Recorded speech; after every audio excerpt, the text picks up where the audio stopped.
Narkotika adalah zat atau obat yang berasal dari tanaman maupun bukan dari tanaman, baik itu sintesis maupun semi-sintesis, yang dapat menyebabkan penurunan dan perubahan kesadaran, mengurangi atau menghilangkan rasa nyeri, dan dapat menimbulkan ketergantungan. Psikotropika. Psikotropika adalah zat atau obat, baik alamiah ataupun sintesis, bukan narkotika, yang berkhasiat psikoaktif melalui pengaruh selektif pada susunan syaraf pusat yang menyebabkan perubahan perilaku dan perubahan khas pada aktivitas mental. Zat adiktif adalah bahan atau zat yang berpengaruh psikoaktif di luar narkotika dan psikotropika. Narkotika dibedakan menjadi 3 golongan. Golongan pertama yaitu narkotika yang hanya digunakan untuk kepentingan ilmu pengetahuan dan tidak dipergunakan untuk terapi, serta memiliki potensi ketergantungan sangat tinggi. Contohnya kokain, ganja, dan heroin. Kemudian ada narkotika golongan 2, yaitu narkotika yang dipergunakan sebagai obat, penggunaan sebagai terapi, atau dengan tujuan mengembangkan ilmu pengetahuan, serta memiliki potensi ketergantungan sangat tinggi. Contohnya petidin. Kemudian narkotika golongan 3, yaitu narkotika yang digunakan sebagai obat dan penggunaannya banyak dipergunakan untuk terapi, serta dipergunakan untuk pengembangan ilmu pengetahuan dan memiliki potensi ketergantungan ringan. Contohnya kodein. Psikotropika dibagi menjadi 4 golongan. Golongan pertama yaitu psikotropika yang dipergunakan untuk pengembangan ilmu pengetahuan dan tidak dipergunakan untuk terapi dan memiliki sindrom ketergantungan kuat. Contohnya ekstasi. Psikotropika golongan 2 yaitu psikotropika yang dipergunakan untuk pengobatan dan dapat digunakan sebagai terapi serta untuk tujuan pengembangan ilmu pengetahuan dan memiliki sindrom ketergantungan kuat. Contohnya amfetamin. Psikotropika golongan 3 yaitu psikotropika yang digunakan sebagai obat dan banyak digunakan sebagai terapi serta untuk tujuan pengembangan ilmu pengetahuan dan memiliki sindrom ketergantungan sedang. Contohnya fenobarbital. Psikotropika golongan 4 yaitu psikotropika yang dipergunakan sebagai pengobatan dan banyak dipergunakan untuk terapi serta digunakan untuk pengembangan ilmu pengetahuan dan memiliki sindrom ketergantungan ringan. Contohnya diazepam, nitrazepam.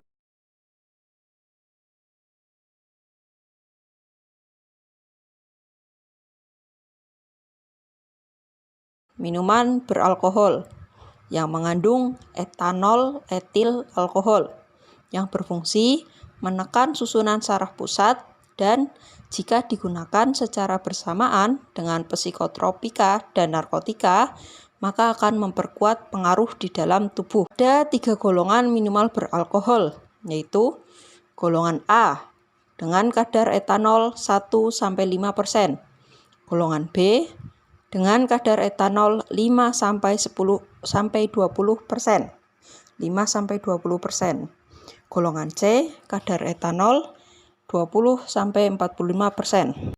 Yang kedua, inhalasi adalah gas hirup dan solven atau zat pelarut. Mudah menguap berupa senyawa organik yang terdapat di berbagai barang keperluan rumah tangga, kantor, dan sebagainya. Contohnya ada lem kayu. Yang ketiga ada tembakau. Tembakau adalah zat adiktif yang mengandung nikotin dan banyak digunakan di masyarakat. Contohnya terdapat dalam rokok. Efek narkoba dapat dibagi menjadi beberapa golongan, yaitu yang pertama golongan depresan atau downer, merupakan jenis nafsa yang menyebabkan mengurangi aktivitas fungsional tubuh, sehingga membuat penggunanya menjadi tenang dan membuat tertidur, bahkan bisa tak sadarkan diri. Contohnya, opioida atau morfin, heroin, dan kodein, golongan sedatif atau penenang, kemudian hipnotik atau obat tidur, dan tranquilizer atau obat anti cemas. Yang kedua ada golongan stimulan atau upper, merupakan golongan nafsa yang merangsang fungsi tubuh dan meningkatkan gairah kerja. Pada golongan ini membuat pengguna menjadi aktif, segar, dan bersemangat. Contohnya amfetamin atau sabu, ekstasi, dan kokain. Golongan 3, yaitu golongan halusinogen, adalah golongan nafsa yang membuat penggunanya berhalusinasi, yang bersifat merubah perasaan dan pikiran sehingga perasaan dapat terganggu. Contohnya ganja.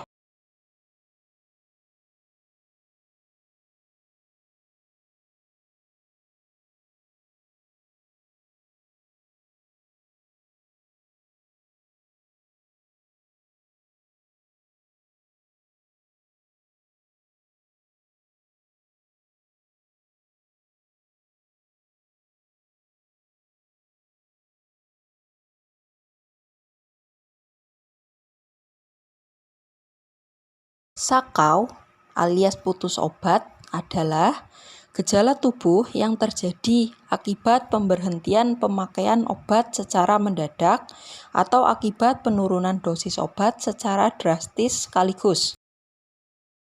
Gejala sakau narkoba meliputi gejala emosional dan fisik. Gejala emosional yang akan dialami orang sakau yaitu kecemasan, gelisah, mudah marah, insomnia, sakit kepala, sulit berkonsentrasi, depresi, serta pengasingan diri. Kemudian gejala fisik yang akan dialami orang sakau ada berkeringat, jantung berdebar, detak jantung keras, otot menegang, dada terasa sesak, kesulitan bernapas, tremor, mual, muntah, atau diare. Perbedaan pengguna narkoba dan pengedar narkoba. Pengertian pengedar. Pengertian pengedar tak diatur secara eksplisit dalam Undang-Undang Nomor 35 Tahun 2009 tentang narkotika. Namun, bila merujuk ke Kamus Besar Bahasa Indonesia, pengedar adalah orang yang mengedarkan, yakni orang yang membawa atau menyampaikan sesuatu dari orang yang satu kepada yang lainnya. Pasal 35 UU Narkotika hanya menjelaskan soal pengertian peredaran narkotika, yakni meliputi setiap kegiatan atau serangkaian kegiatan, penyaluran atau penyerahan narkotika, baik dalam rangka perdagangan, bukan perdagangan, maupun pemindah tanganan, untuk kepentingan pelayanan kesehatan dan pengembangan ilmu pengetahuan dan teknologi. Dapat diambil kesimpulan bahwa pengedar adalah orang yang melakukan kegiatan menyalurkan atau menyerahkan narkotika, baik dalam rangka perdagangan, bukan perdagangan, maupun pemindah tanganan, untuk kepentingan pelayanan kesehatan dan pengembangan ilmu pengetahuan dan teknologi. Namun perlu dicatat, meski dikategorikan pengedar, tapi tidak semua pengedar bisa dikategorikan tindak pidana. Misalnya, peredaran narkotika dalam bentuk obat. Jadi yang sudah mendapat izin dari pihak berwenang, yakni Menteri Kesehatan, ada di pasal 36 UU Narkotika. Atau penyerahan narkotika kepada pasien oleh rumah sakit atau dokter berdasarkan resep dokter dapat dilakukan dan itu bukan merupakan pelanggaran hukum atau tindak pidana.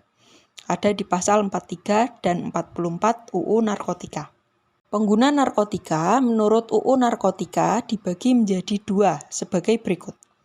Yang pertama, pecandu narkotika, yaitu orang yang menggunakan atau menyalahgunakan narkotika dan dalam keadaan ketergantungan pada narkotika baik secara fisik maupun psikis. Yang kedua, penyalahguna, yaitu orang yang menggunakan narkotika tanpa hak atau melawan hukum. Undang-Undang Nomor 35 Tahun 2009 tentang narkotika atau UU Narkotika mengatur sanksi bagi penyalahgunaan narkotika serta pengedar narkoba didasarkan pada golongan, jenis, ukuran, dan jumlah. Sanksi yang dikenakan bagi penyalahguna narkoba terdapat dalam pasal 127 ayat 1 UU Narkotika, yaitu 1.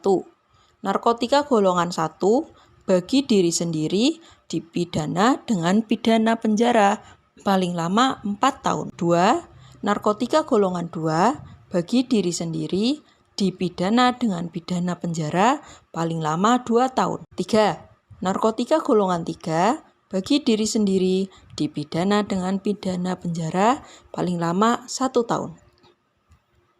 Namun, apabila penyalahguna terbukti sebagai korban penyalahgunaan narkoba, maka ia wajib menjalani rehabilitasi. Hal tersebut selaras dengan pasal 127 ayat 3. Berbunyi, dalam hal penyalahguna sebagaimana dimaksud pada ayat 1 dapat dibuktikan atau terbukti sebagai korban penyalahgunaan narkotika, penyalahguna tersebut wajib menjalani rehabilitasi medis dan rehabilitasi sosial. Sanksi yang diberikan kepada pengedar narkoba tentunya berbeda dengan penyalahguna narkoba. Hal tersebut tertera dalam pasal 111 sampai dengan 126 UU Narkotika. Yang pertama, berbunyi, sanksi bagi pengedar narkoba golongan 1 tertera dalam pasal 111 sampai dengan 116 UU Narkotika. Dijerat hukuman penjara minimal 4 tahun dan maksimal pidana mati, serta denda paling sedikit 800 juta rupiah dan paling banyak 10 miliar rupiah. 2. Sanksi bagi pengedar narkoba golongan 2 tertera dalam pasal 117 sampai dengan 121 UU Narkotika. Dijerat hukuman penjara minimal 4 tahun dan maksimal pidana mati, serta denda paling sedikit 800 juta rupiah dan paling banyak 8 miliar rupiah. 3. Sanksi bagi pengedar narkoba golongan 3 tertera dalam pasal 122 sampai dengan 126 UU Narkotika.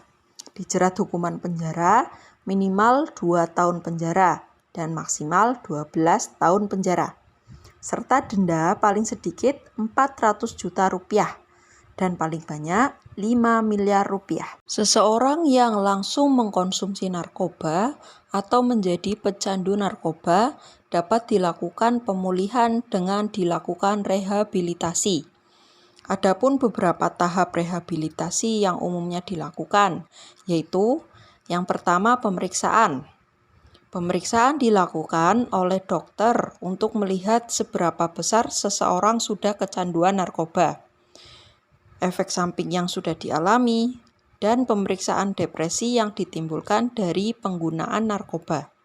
Sehingga dokter akan memberikan penanganan terhadap hasil pemeriksaan tersebut untuk menghilangkan efek yang ditimbulkan. Tahap kedua, detoksifikasi. Detoksifikasi merupakan upaya pembersihan racun akibat penggunaan narkoba, di mana dilakukan dengan cara pemberhentian penggunaan narkoba. Ketika berhenti menggunakan narkoba, maka kemungkinan pecandu akan mengalami gejala-gejala yang ditimbulkan akibat pemberhentian penggunaan narkoba atau akibat pemberhentian asupan obat yang biasanya menenangkan. Dan pecandu harus bertahan dalam keadaan tidak ada asupan obat terlarang ini, dan dokter akan membantu memberikan obat untuk mengurangi masalah atau mengatasi rasa tidak nyaman yang ditimbulkan oleh efek pemberhentian penggunaan narkoba. Tahap ketiga, yaitu stabilisasi, merupakan cara yang dilakukan setelah 2 tahap sudah dilewati. Dokter akan memberikan resep obat untuk pengobatan jangka panjang. Pemulihan ini juga mencakup rencana-rencana kehidupan pecandu pada jangka panjang, serta kestabilan mental pecandu.